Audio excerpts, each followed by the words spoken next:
আসসালামু আলাইকুম। ছোট ছেড়া গাছে পানি দিচ্ছে দেখুন।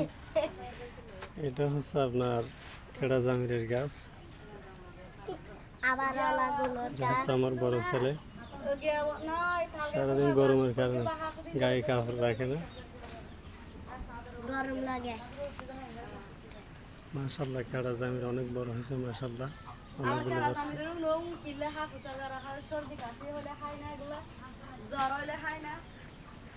আর এগুলো তো আসছে বলো, আর এগুলো তো, আর এগুলো তো আসছে বলো। আর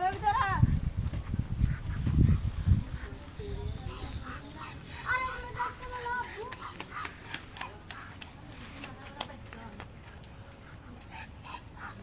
শুকি তো শুকি।